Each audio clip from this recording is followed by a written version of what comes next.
There is one number your bank statement almost never makes obvious. It is not your balance, it is not the monthly fee, it is not even the interest rate printed next to your account. The real number is the gap between what your money earns while it sits at the bank and what the bank earns when that same pool of money gets lent back out to someone else. That gap has a name, the spread. And once you understand the spread, banking stops looking complicated. You start seeing the pattern everywhere. In your savings account, your credit card, your mortgage, your overdraft settings, and even the three-digit score that decides what rate you get. Here is the rule for the whole video. A bank makes money from the difference between what it pays for money and what it charges for money. That does not make every bank evil. Banks provide real services. They keep payment systems running. They underwrite loans. They take risk. They follow regulations. But the default settings are usually not designed to make you wealthier. They are designed to make the spread wider. So let us make the invisible visible. Meet Sarah. Sarah is 34. She has a normal job, a checking account, a savings account, a credit card, and a mortgage. She is not reckless. She is not trying to get rich overnight. On paper, she looks responsible. But Sarah is still on the wrong side of the spread in 6 different places at the same time. The first secret is simple, but most people never think about it this way. When Sarah puts $10,000 in the bank, she feels like she stored money. That is how banks are marketed. Safe building, clean app, friendly debit card. Your money is in the bank. But economically, a deposit is also funding for the bank. The bank now owes Sarah that money. It also gets to use deposits as part of its lending business, subject to liquidity rules, capital rules, and risk management. Here is the part viewers should actually care about. According to FDIC national rate data from May 2026, the national savings deposit rate was about 0.38%. So if Sarah leaves $10,000 in a typical low-yield savings account at 0.38%, she earns about $38 in a year. Now compare that with what loans cost. A 30-year mortgage around mid-2026 was roughly in the mid-6% range. Credit card accounts assessed interest were around the low 20% range in Federal Reserve data. The bank is not necessarily lending Sarah's exact $10,000 bill to one borrower. Real banking is more complex than that. But the economic point still matters. Deposits are cheap funding, and loans are higher-yielding assets. That gap is net interest income. At the industry level, FDIC data showed banks reporting a net interest margin of about 3.31% in the first quarter of 2026. So when Sarah earns $38 while the lending side of the bank can earn hundreds of dollars from loans, that is not a glitch. That is the model. The first lesson is not never use banks. That is lazy advice. The lesson is never confuse safety with yield. A bank account can be useful and still be a terrible place for idle cash. Now comes the part that should annoy Sarah. There may be another account with FDIC insurance, the same basic federal deposit protection up to applicable limits, that pays far more than the default savings account. Not always. Rates move, banks differ, terms matter. But the gap between old default savings accounts and competitive high-yield accounts has been real. Sarah keeps $20,000 across checking and savings. At 0.38%, that money earns about $76 in 1 year. At 4.5%, it earns about $900 in 1 year. Same $20,000, different default. That is an $800+ annual gap. Over 10 years, using simple compounding, the difference can be more than $10,000. The bank does not need to send Sarah a bill for that.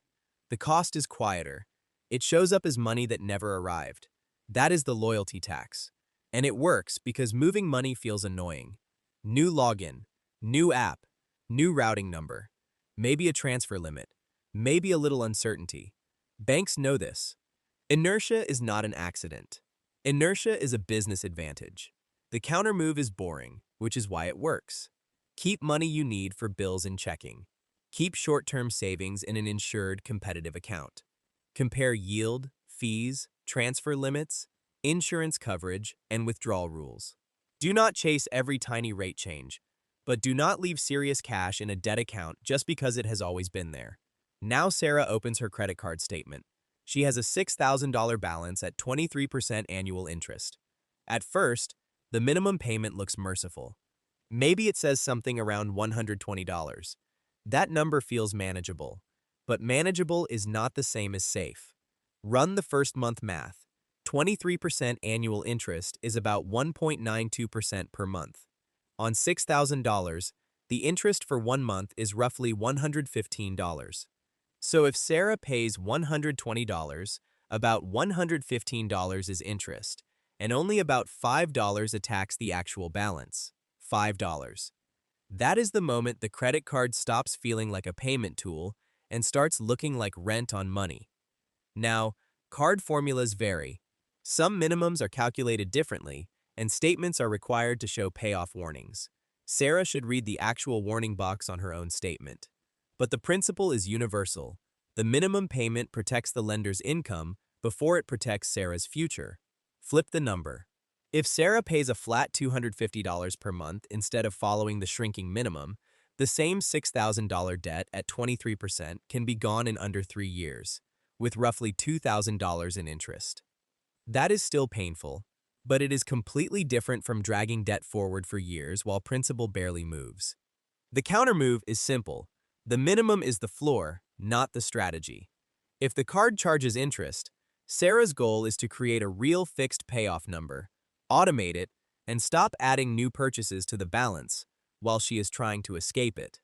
The fourth secret is the biggest dollar amount in the video.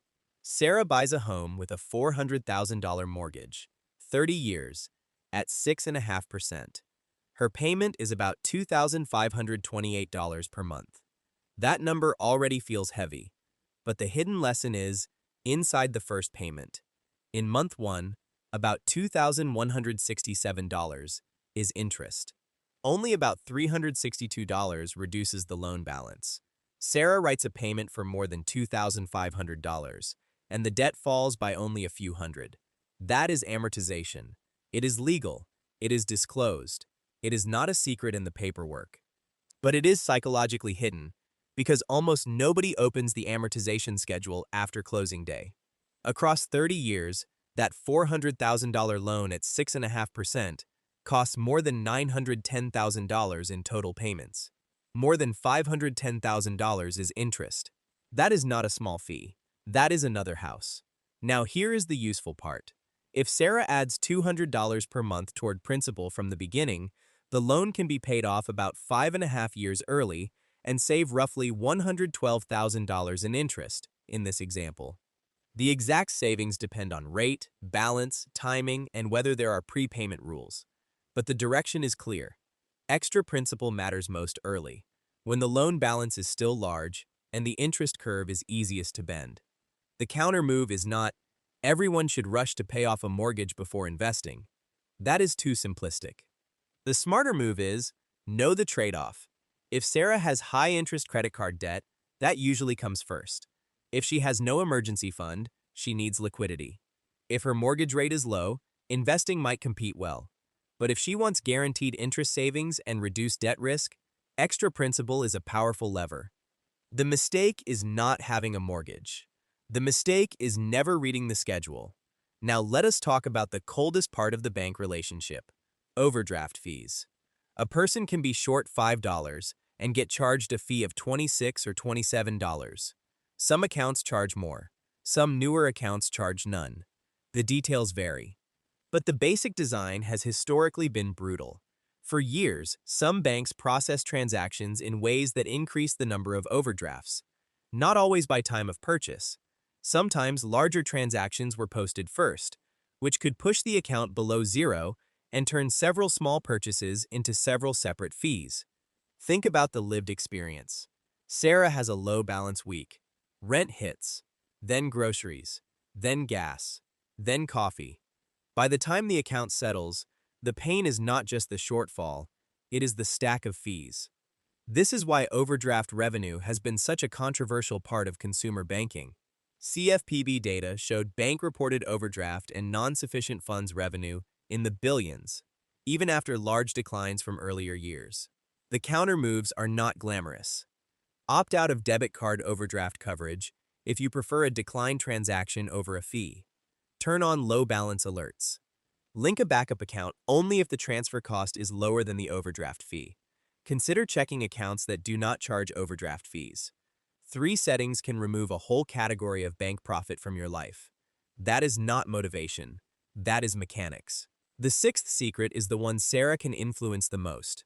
Her credit score is not just a number lenders check. It is the price tag on future borrowing. 2 people can buy the same house, drive the same car, earn similar incomes, and still pay completely different interest because one looks cheaper to lend to. Use Sarah's mortgage again. At 6.5%, her $400,000 mortgage payment is about $2,528. At 8%, that payment becomes about $2,935. That is about $407 more every month. Over 30 years, the higher rate version costs about $146,000 more in interest. Same house, different rate. And mortgages are only one piece. Credit pricing can affect auto loans, credit cards, personal loans, and sometimes insurance pricing depending on state rules and product type. This is why credit score improvement is not vanity.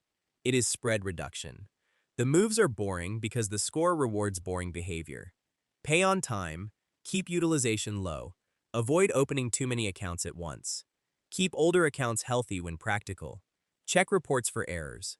Do not carry credit card debt for the purpose of building credit. Paying interest is not required to prove responsibility. This is slow. It is not viral, but it can change the rate on every dollar Sarah borrows later. Now put the whole system together.